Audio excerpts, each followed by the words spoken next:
পোহলাই বেটৰ সমূহ দৰ্শক স্বাগতম জনাইছোঁ। আজি যোৰহাটবাসীৰ বাবে সুখবৰ। দুগৰাকী আমাৰ সকলোৱে চিনাকি শিক্ষয়িত্ৰী ৰুমাৰাণী বেজবৰুৱা বাইদেউ আৰু দীপিকা সভাপণ্ডিত বাইদেৱে যোৰহাটৰ বাবে সুখবৰ কঢ়িয়াই আনিছে দুখন গ্ৰন্থৰ উন্মোচনৰ যোগেদি। আৰু যথেষ্ট আজি সুখবৰ যে আমাৰ মাজত উপস্থিত আছে অসম সাহিত্য সভাৰ সন্মানীয় প্ৰাক্তন সম্পাদক অমল ৰাজখোৱা দেৱৰ যোগেদি আজি এই দুখন সুন্দৰ গ্ৰন্থ আজি উন্মোচন হ'ব। আমি পোনে পোনে আমাৰ সকলোৱে শ্ৰদ্ধাৰ অমল ৰাজখোৱা দেৱৰ ওচৰলৈ আহিছোঁ। ছাৰ, পোনপ্ৰথমে আমাৰ পোহলাই বেটলৈ স্বাগতম জনাইছোঁ। দীপিকা সভাপণ্ডিত বাইদেউ আৰু ৰুমাৰাণী বেজবৰুৱা বাইদেৱে পঢ়ুৱৈ সমাজৰ বাবে দুখন গ্ৰন্থ আজি উপহাৰ দিছে। এইখন ওপৰত কি ক'ব আপুনি?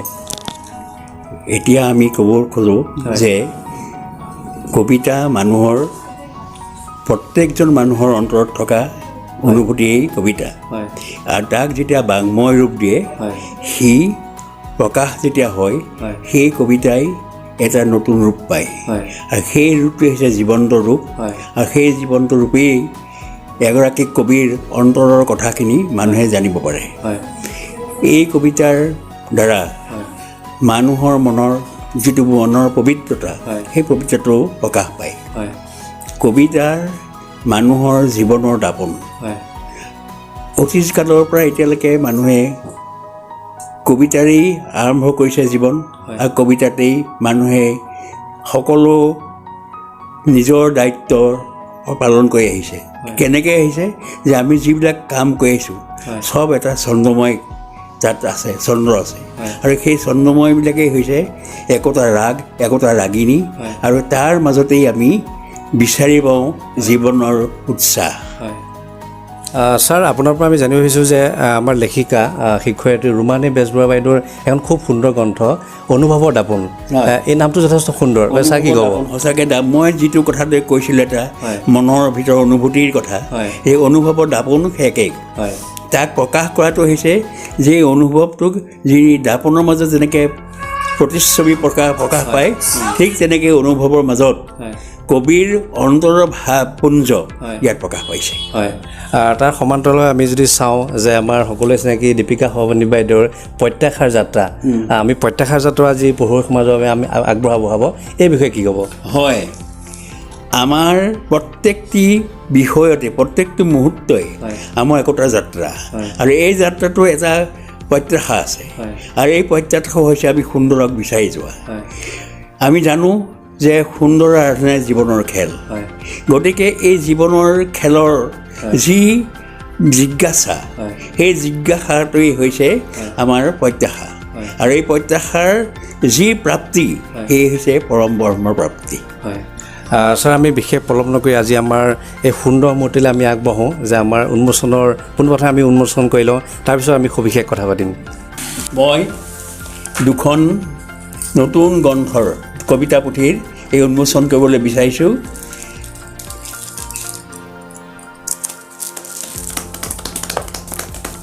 আজি আচলতে যোৰহাটবাসীৰ বাবে খুব ভাল খবৰ। দুখন গ্ৰন্থ আমাৰ অসমবাসীৰ বাবে পঢ়ুৱৈ সমাজৰ বাবে আগবঢ়াইছে। এইখন পোনপ্ৰথমে ৰুমা বেজবৰুৱা বাইদেউৰ, তেখেত এগৰাকী শিক্ষয়িত্ৰী, বৰিগাঁও পাব্লিক মধ্য ইংৰাজী বিদ্যালয়ৰ শিক্ষয়িত্ৰীৰ অনুভৱৰ দাপোন। আমি আন এখন গ্ৰন্থ আমি প্ৰত্যাশাৰ যাত্ৰা, আমি সেইখনৰ আগলৈ আমি আগবাঢ়িম। প্ৰিয় দৰ্শক, আপোনালোকে এখন পঢ়িব নিশ্চয়। অহাকালিৰ পৰা আপোনালোকে পাব অনুভৱৰ দাপোন ৰুমা বেজবৰুৱা বাইদেউৰ। আন এখন গ্ৰন্থ উন্মোচন হ'বলৈ গৈ আছে প্ৰত্যাশাৰ যাত্ৰা। আমাৰ সকলোৱে চিনাকি দীপিকা সভাপণ্ডিত বাইদেৱে অসমবাসীৰ বাবে উপহাৰ ইতিমধ্যে আগবঢ়াইছে, সেয়া যে প্ৰত্যাশাৰ যাত্ৰা। আমাৰ সকলোৱে শ্ৰদ্ধাৰ অসম সাহিত্য সভাৰ প্ৰাক্তন সম্পাদক, আমাৰ চিৰনমস্য সকলোৱে চিনাকি অমল ৰাজখোৱা দেৱে উন্মোচন কৰিছে। আমি এই গ্ৰন্থখনৰ বিষয়ে আমি কথা পাতিম। প্ৰকাশকো আমাৰ ওচৰত আছে আৰু লেখিকাও আছে আমাৰ মাজত। ইতিমধ্যে আমি আহ্বান জনাইছোঁ পোহলাই বেটৰ যোগেদি, যিহেতু বৰ্তমান ইণ্টাৰনেট যুগ, এই সময়ত হয়তো কিতাপৰ প্ৰতি অনুধাৱন হোৱা নাই, কিন্তু আজি এই দুখন গ্ৰন্থই আমি আশাবাদী যে নৱপ্ৰজন্মই নিশ্চয় আগুৱাই ল'ব, নিজে গ্ৰন্থ পঢ়িব, গ্ৰন্থৰ পৰা যথেষ্ট আমি জ্ঞান বৃদ্ধি হ'ব। আমি পোনপ্ৰথমতে আহিছোঁ আমাৰ ৰুমা বেজবৰুৱা বাইদেউ। যে ছাৰ, আপুনি বহক। পোনপ্ৰথমে এই মনলৈ কেনেকৈ আহিলে অনুভৱত আপোনাক লৈ? আচলতে মোৰ জীৱন যুদ্ধত আগবাঢ়োঁতে বিভিন্ন ঘাত প্ৰতিঘাত, কেতিয়াবা হাঁহি, কেতিয়াবা কান্দোন, আৰু কেতিয়াবা অভিমানৰে হৃদয় ভৰি পৰিছিল আৰু তেতিয়াই যি অনুভৱ মোৰ মনলৈ আহিছিল সেইখিনি মই লিখিত ৰূপ দি গৈছিলোঁ আৰু এই ক্ষেত্ৰত মোৰ স্বামী মনজিত বেজবৰুৱাই যথেষ্ট সঁহাৰি জনাইছিলে আৰু এনেদৰে লিখি গৈছিলোঁ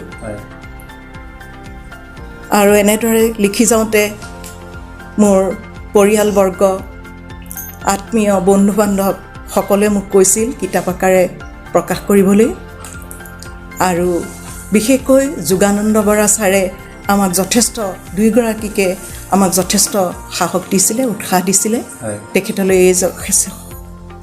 এই আপাহতে তেখেতলৈ মই ধন্যবাদ জ্ঞাপন কৰিছোঁ আৰু শ্ৰদ্ধাৰ মানিক শইকীয়া ছাৰ তেখেতেও আমাৰ কবিতাসমূহ চাই তাৰ ওপৰত এলানি মন্তব্য লিখি দিছে গতিকে তেখেতলৈও মই সশ্ৰদ্ধ প্ৰণিপাত জনাইছোঁ আপোনাৰ প্ৰধান বিষয়বস্তু কি আছে আপুনি অনুভৱৰ দাপোনত মই কৈছোঁ যে কেতিয়াবা জীৱন যুদ্ধত আগবাঢ়োতে হাঁহিছোঁ কেতিয়াবা কান্দিছোঁ কেতিয়াবা পাৰিপাৰ্শ্বিকতাৰ কিছুমান ঘটনাই মনত আঘাত দি গৈছে সেইখিনিকে লৈ সেইখিনি যাতে আমাৰ সমাজত চলি অহা কিছুমান অন্যায় অধৰ্ম সেইখিনিৰ বিৰুদ্ধেও মই মাত মাতি গৈছোঁ আৰু তাকেই মোৰ অনুভৱৰ দাপোনত প্ৰতিফলিত হৈছে বুলি মই ভাবিছোঁ আজি যিহেতু উন্মোচন হ'ল অহাকালিৰ পৰা আমাৰ পঢ়ুৱৈ সমাজে বা যিসকলে কিতাপ পঢ়ি খুব ভাল পায় তেখেতসকলে কেনেকৈ এই কিতাপখন পাব তেখেতসকললৈ মই যিমান পাৰোঁ কিতাপখিনি আমি দুয়ো যোগান ধৰিবলৈ চেষ্টা কৰিম তাৰ উপৰিও মোৰ বন্ধুবৰ দেৱজিৎ শইকীয়া ব্ৰাদাৰ্ছৰ তেওঁৰ ওচৰত মই কিতাপখন ৰাখিম তেনেকৈ পাঠক সমাজে পাব আৰু পাঠক সমাজৰ সঁহাৰি আৰু তেওঁলোকৰ মতামত তথা বিভিন্ন পৰামৰ্শই যাতে আমাক আগুৱাই যাবলৈ সহায় কৰে তাৰ আশা কৰিছোঁ আমাৰ আন এখন গ্ৰন্থ আমি প্ৰত্যাশাৰ যাত্ৰা ইতিমধ্যে দীপিকা বাইদেউ আমাৰ উপস্থিত আছে বালিগাঁৱৰ মজলীয়া বিদ্যালয়ৰ শিক্ষয়িত্ৰী বাইদেউ আপোনাৰ নামটো যথেষ্ট ব্যতিক্ৰম প্ৰত্যাশাৰ যাত্ৰা এই প্ৰত্যাশাৰ যাত্ৰাত পঢ়ুৱৈ সমাজে কি পাব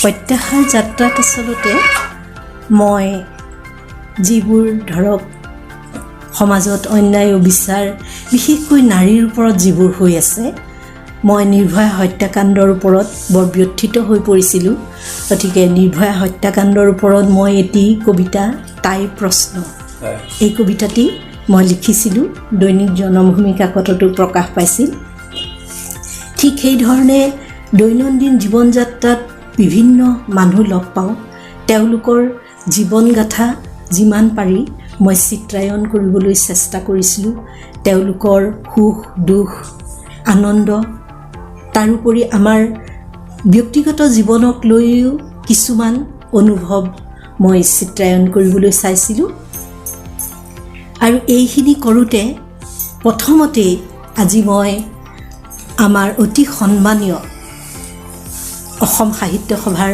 প্ৰাক্তন সম্পাদক অমল ৰাজ খোৱাদিবলৈ সশ্ৰদ্ধ প্ৰণিপাত জনাইছোঁ মোৰ কবিতা পুথি প্ৰত্যাশাৰ যাত্ৰাৰ সন্মানীয় আমাৰ প্ৰকাশক মহোদয় প্ৰাণজিৎ বৰুৱালৈ এই আপাহতে মোৰ আন্তৰিক শ্ৰদ্ধা আৰু কৃতজ্ঞতা জ্ঞাপন কৰিছোঁ আৰু লগতে মোৰ বান্ধৱী ৰুমা বেজবৰুৱাৰ প্ৰকাশিকা মহোদয়া নমিতা বেজবৰুৱা বাইদেউলৈ মই সশ্ৰদ্ধ শ্ৰদ্ধা জ্ঞাপন কৰিছোঁ আৰু মোৰ এই কবিতা পুথিখন প্ৰণয়ন কৰিবলৈ আগবাঢ়ি যাওঁতে মোৰ পিতৃগৃহ মোৰ স্বামীগৃহৰ পৰা ধৰি মোৰ পুত্ৰ মোৰ স্বামী মোৰ বন্ধু বান্ধৱী মোৰ বিদ্যালয়ৰ শিক্ষক শিক্ষয়িত্ৰীসকল জ্যোৎস্না বাইদেউ জ্যোতি বাইদেউৰ পৰা আৰম্ভ কৰি আৰু মোৰ মুখপুস্তিকাৰ সমগ্ৰ বন্ধু বান্ধৱী সকলোলৈকে মোৰ আজি আন্তৰিক শ্ৰদ্ধা আৰু কৃতজ্ঞতা জ্ঞাপন কৰিছোঁ কাৰণ তেখেতসকলৰ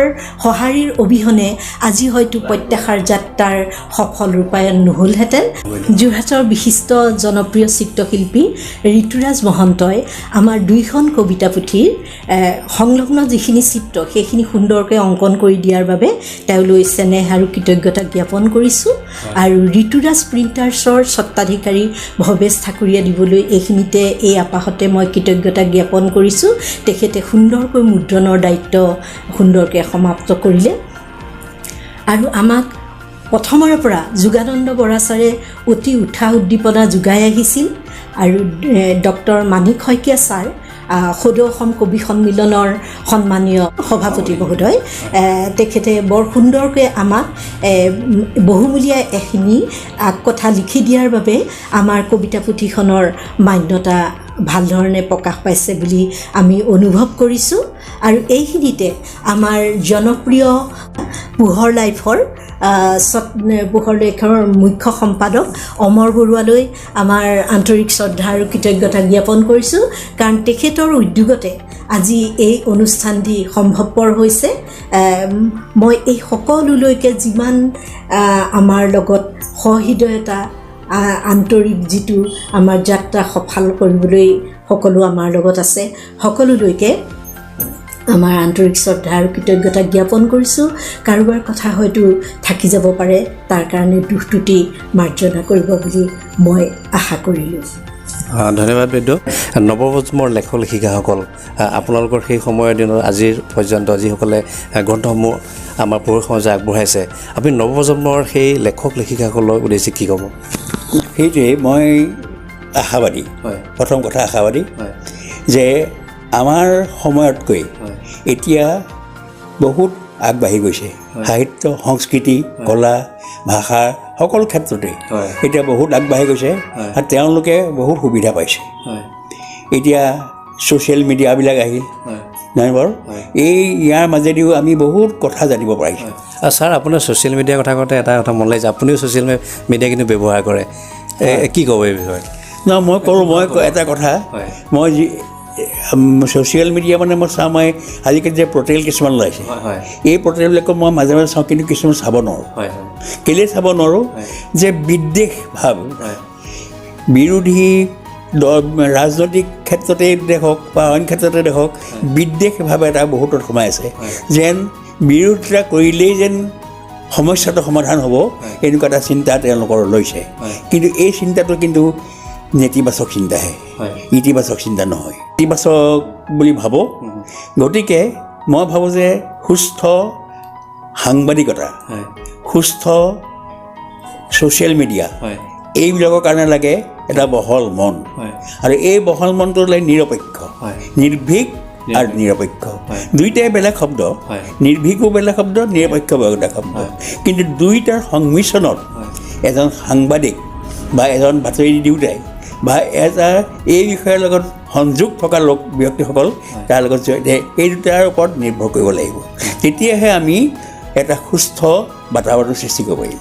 কথা এইখিনি ক'বলৈ আমাৰ দুগৰাকী নতুন লেখিকা বা নতুন কবি, মই নতুন মোৰ এইকাৰণে কৈছোঁ যে আজি মই 2খন কবিতা পুথি তেওঁলোকক পাইছোঁ। মই তেওঁলোকক আশীৰ্বাদ কৰিছোঁ। মই এতিয়া আশীৰ্বাদ কৰিব পৰা মানুহহে, আশীৰ্বাদ কৰিছোঁ তেওঁলোকে আগবাঢ়ি যাওক, নতুন প্ৰজন্মৰ কাৰণে বাট দেখুৱাওক, আৰু নতুন চিন্তাধাৰাৰে যেনেকৈ নিৰ্ভয়া কাণ্ডৰ কথা কৈছে, জীৱনৰ সামাজিক জীৱনৰ কথা কৈছে, ঠিক তেনেকৈ নতুন জীৱনক আগবাঢ়াই দিব পৰাকৈ, সুস্থ সমাজ গঢ়িব পৰাকৈ তেওঁলোকে যেন কবিতাৰ মাধ্যমেৰে আমাক উপকৃত কৰে। আৰু খুব ভাল খবৰ যে ব্যস্ততা জীৱনতো কিন্তু গ্ৰন্থ বৰ্তমান ৰাইজৰ বাবে আগবঢ়াইছে। কি ক'ব শেষত বাইদেউ আপুনি? হয়, বিশেষকৈ মোৰ 2018 চনত স্বামীৰ বিয়োগ হৈছে, আৰু মোৰ ল'ৰাই মুম্বাইত ছাউণ্ড ইঞ্জিনিয়াৰিং কৰি আছে। গতিকে মই সম্পূৰ্ণ ঘৰত অকলশৰীয়া নহয়, কিন্তু মোৰ এটা বৃহৎ পৰিয়াল আছে। আমি 5জন ককাই ভাইৰে, আমাৰ বৰজনা জা জোৱালি এনেকুৱা নহয়, বাই ভনী ককাই ভাইৰ দৰে আমি আছোঁ, আৰু সকলো সময়তে মোক মৰম চেনেহ যাচি আছে। তথাপিও কোনোবা সময়ত হয়তো মই অকলশৰীয়া অনুভৱ কৰোঁ, কিন্তু সেই অকলশৰীয়া অনুভৱখিনি মই অকলশৰীয়া হৈ থাকিব নিবিচাৰোঁ, আৰু সেই সময়ত মই এই অনুভৱখিনিৰ মাজতেই মই সোমাই থাকোঁ। মই এটা কথা নক'লে মোৰ কাৰণে দুখ হ'ব। মই এক কবিতা যেতিয়াই লিখোঁ, অনুভৱ যেতিয়াই এটা কাব্যিক আকাৰে প্ৰকাশ কৰিবলৈ যাওঁ, তেতিয়াই কিন্তু মোৰ বান্ধৱী ৰুমা বেজবৰুৱাই মোৰ কাষৰতে থিয় দিয়ে, মোৰ স্বামীয়ে থিয় দিয়ে, মোৰ পুত্ৰদ্বয়ে থিয় দিয়ে, মোৰ বন্ধু বান্ধৱীয়ে থিয় দিয়ে, সকলোলৈকে মোৰ স্বামী গৃহ পিতৃগৃহ সকলোৱে মোৰ কাষতে থিয় দিয়ে। মই সেইকাৰণে সকলোৰে ওচৰত চিৰকৃতজ্ঞ। মই এটি অনুভৱ আপোনালোকৰ ওচৰত পাঠ কৰি দিবলৈ ওলাইছোঁ। এতিয়া যে মই উল্লেখ কৰিছিলোঁ নিৰ্ভয়া হত্যাকাণ্ডৰ ওপৰত, তাইৰ প্ৰশ্ন, বিবৰ্ণ আকাশৰ তলৰ তেতেলীজোপাৰ তলত তাই শুইছে, আজিৰ পৰা তাই বোলে দৌৰা দৌৰি কৰিব নালাগে, ভাবিব নালাগে তাইৰ লগত আই বোপাই সম্পৃক্ত মৰম লগা নিতুল সপোনবোৰ, তাই বুকুত অনবৰতে টক বগাই ফৰা যোনটোক আজি হঠাতে সিহঁতি নিথৰ কৰি পেলালে। 21 শতিকাৰ আৱৰণ পিন্ধি সিহঁতে সমস্যাৰে আৰাও কৰিছে। তাইৰ ইমান সাহ সপোনেৰে নিজক ধুনীয়া কৰিবলৈ। তাইতো জানিব লাগে সিহঁতৰ বিভৎস সপোনবোৰ সংৰক্ষিত তাইৰ সেউজীয়া সপোনৰ ওপৰত। তাইৰ সপোনৰ বাটত সিহঁতি পাতে দুৰ্ভেদ্য মকৰা জাল। মকৰা জালৰ পোকজনীয়ে চিঞৰিলে কোনোবাই জানো শুনে? নিশংস মকৰাৰ এদিন বিচাৰ হ'ব। পিছে তাইৰ আত্মাৰ এটি প্ৰশ্নই বিচাৰকক মাজে মাজে বিব্ৰত কৰিব, প্ৰয়োগ হ'বনে সঁচাকৈয়ে ভেকুৱাম ক্লিনাৰৰ? ধন্যবাদ। প্ৰিয় দৰ্শক, ৰুমাৰাণী বেজবৰুৱাই খুব ভাল কবিতা আবৃত্তি কৰে আৰু অনুভৱৰ দাপোনৰ কিছু অংশ কবিতা আমাৰ দৰ্শকৰ বাবে শুনাব। হয়, ধন্যবাদ অমৰ। ময়ো মোৰ বন্ধুৰ দৰে বান্ধৱীৰ দৰেই যেতিয়া কোনোবা এটা অনুভৱ মই লিখিত আকাৰ ৰূপ দিওঁ, তেতিয়া মই হোৱাটছআপ যোগে তেওঁলৈ প্ৰেৰণ কৰোঁ। দীপিকা চাই দিয়াচোন। তাই চাই দি যদি কয় বানান অমুকটো ভুল আছে বা অমুকটো তুমি নকয় তেনেকৈ ভুল আছে বুলি, এইটো এনেকুৱাহে হ'ব লাগিছিলে নেকি, সেয়া মোৰ বান্ধৱীৰ মহানতা। তেওঁ বৰ সুন্দৰ, তেওঁৰ বানানত ভুল নাই, কোনো কথাত ভুল নাই, বৰ স্পষ্টবাদী তেওঁ, আৰু সেইকাৰণে তেওঁ মই সহযোগ বিচাৰোঁ। আৰু প্ৰতিটো ক্ষেত্ৰতে মোৰ জীৱনৰ অকল এই কবিতা পুথিখনৰ লগতেই নহয়, জীৱনৰ প্ৰতিটো ক্ষেত্ৰতে তাই মোক সহায় সহযোগিতা আৰু আন্তৰিকতা আগবঢ়াই আহিছে। ঠিক আছে, পোহৰ লাইফৰ দৰ্শকৰ কাৰণে মই এটা কবিতা আবৃত্তি নহয়, আচলতে মই পাঠ কৰি দিছোঁ মোৰ এটা অনুভৱ। মই অকলে কিন্তু নীৰৱতাক ভৰাই ৰাখোঁ, পখিলাৰ কণমানি কোমল পাহিৰে ঢাকিব পাৰিব জানো প্ৰভাতৰ অৰুণ? সমুদ্ৰৰ সিপাৰত কিউ কিউ কৈ চিঞৰি থকা চৰাইজাক আৰু গভীৰ ৰাতি ৰাতি ভাহি অহা কেতেকীৰ সুৰ শুনিছোৱা কিমান যে কৰোণ। যন্ত্ৰময় পৃথিৱীৰ যাতনাবোৰ আৰু কোনো ৰূপহীৰ হিয়া ভগা আৰ্তনাদ, গভীৰ নিশাৰ বেদনা নিশ্চয়। পাৰিবানে ধ্বংসিব এই মৰ্মস্পৰ্শী যাতনা হিয়াৰ? আহক এনে সময় হওক অৱসান নৰৰূপী দস্যু দানৱৰ। ধন্যবাদ। প্ৰিয় দৰ্শক, আমাৰ মাজত আন এগৰাকী প্ৰকাশক, আমাৰ সকলোৱে চিনাকি হলিকিডছৰ স্বত্বাধিকাৰী তথা বিশিষ্টা সমাজকৰ্মী নমিতা বেজবৰুৱা বাইদেউ আছে। বাইদেউ, আপুনি ৰুমাৰাণী বেজবৰুৱা বাইদেউৰ অনুভৱৰ দাপোন আপুনি গ্ৰন্থখন আপুনি প্ৰকাশক হিচাপে দায়িত্ব পালন কৰিছিলে, এই বিষয়ে কি ক'ব? প্ৰথমে মই ছাৰৰ প্ৰতি মোৰ শ্ৰদ্ধা নিবেদন কৰিছোঁ। আৰু দুয়োগৰাকী লেখিকা, তেখেতসকলৰ দীপিকা সভাপণ্ডিত আৰু ৰুমা বেজবৰুৱা, তেওঁলোক দুয়োলৈ মোৰ আন্তৰিক শুভেচ্ছা, যাতে তেওঁলোকে সাহিত্য জগতত আৰু তেখেতসকলে নতুন অৱদান দিব পাৰে। আৰু প্ৰকাশক হিচাপে মই যিমান পাৰোঁ, মই ৰুমা বেজবৰুৱাক যিমান পাৰোঁ চেষ্টা কৰিম যে সহায় কৰি যাব পাৰোঁ তেখেতক। এইটোৱে মই ভাবিছোঁ। আৰু তেখেতসকলৰ ভৱিষ্যত উন্নতি হওক আৰু সাহিত্যৰ প্ৰতি আৰু অৱদান আগবঢ়াওক, সেইটোৱে মই মোৰ তেওঁলোকৰ প্ৰতি মানে শুভেচ্ছা থাকিল। বাইদেউৰ পৰা আমি খুব চমুকৈ শেষত জানিব বিচাৰিছোঁ যে আমি যদি চাওঁ অনুভৱৰ দাপোন ৰুমাৰাণী বেজবৰুৱা বাইদেউৰ অনুভৱসমূহ তাত হয়তো প্ৰকাশিত হ'ব আৰু প্ৰত্যাশাৰ যাত্ৰাত আমি দেখিছোঁ যে নিৰ্ভয়া কাণ্ডৰ দৰে কিছু সত্য ঘটনাৰ ওপৰত আমি তেখেতে গুৰুত্ব প্ৰদান কৰিছে বৰ্তমান সময়ত নাৰী সমাজ বা নাৰীক যথেষ্ট কিন্তু যিমান আমি দেখিছোঁ যে নাৰীক যেনেদৰে সন্মান দিব লাগে তেনেদৰে অসুৰক্ষিত কিন্তু বৰ্তমান এই বিষয়ত আপুনি এগৰাকী বিশিষ্ট সমাজকৰ্মী হিচাপে কি ক'ব এতিয়া নাৰীয়ে নিজকে মই এইটোৱে ভাবোঁ যে কোনোবাই আমাক সুৰক্ষা দিব বুলি আমি ভাবি থাকিলে এতিয়া নহ'ব আমি আমাৰ ল'ৰা ছোৱালীবিলাকক বিশেষকৈ আমি সৰুৰ পৰাই এইটো দিব লাগিব জ্ঞান দিব লাগিব যাতে তাহাঁতি নিজকে সুৰক্ষিত কৰি নিজকে ৰাখিব পাৰে কাৰণ আৰু আমি নকওঁ যে যিবিলাক আমাৰ নৱপ্ৰজন্ম উঠি আহিছে অকণমান হয়তো আমি আমাৰ অভিভাৱকে যে অকল শিক্ষা দিম ঘৰতে সেইটো কথা নহয় যদি নিজৰ মনত তেওঁলোকে এইটো নাভাবে যে আমি এটা ভাল চৰিত্ৰ আমি গঠন কৰিব লাগে তেনেহ'লে কোনোৱে সেইটো আমি ল'ৰা ছোৱালীক গঠন কৰি দিব নিজে নোৱাৰে তাৰমানে নিজে ভাবিব লাগিব আমি যে আমি আমাৰ চৰিত্ৰটো নিজে গঠন কৰিব পাৰিম নে নোৱাৰিম ভালভাৱে তেতিয়াহে আমাৰ নাৰী সুৰক্ষিত হ'ব পাৰিব গতিকে আমি সেইকাৰণে আমাৰ নাৰী সমাজে এইটোৱে ভাবিব লাগিব যে আমি আমাৰ নিজৰ সুৰক্ষাৰ কাৰণে আমি নিজে চেষ্টা কৰি যাব লাগিব মইতো সেইটোৱে ভাবোঁ প্ৰত্যাশাৰ যাত্ৰা আপুনি গ্ৰন্থখনৰ আপোনাৰ নেতৃত্বতে আগবঢ়াই দিছে এই বিষয়ে কি ক'ব আপুনি প্ৰথমতে উপস্থিত সকলোকে ধন্যবাদ জনাইছোঁ এই ক্ষেত্ৰত মানে মই ভাবোঁ দীপিকা সভাপণ্ডিত বাইদেৱে যি ধৰণে লেখনিখিনি আগবঢ়াইছে সেইখিনিত মই যথেষ্ট আকৃষ্ট হৈছোঁ হৈ পেলাই এই ক্ষেত্ৰত মই আগবাঢ়ি যোৱাত সিদ্ধান্ত লৈছিলোঁ আৰু যিহেতু আজি আমাৰ লগত ৰুমা বেজবৰুৱা বাইদেউ আছে তেখেতো এই ক্ষেত্ৰত যথেষ্ট হেৰি হৈছে মই আজি তেখেতৰখনো পঢ়ি চাইছোঁ ভাল লাগিছে আৰু দুয়োগৰাকী কবিকে আগন্তুক যাত্ৰাত সফল হোৱাৰ শুভেচ্ছা জনাইছোঁ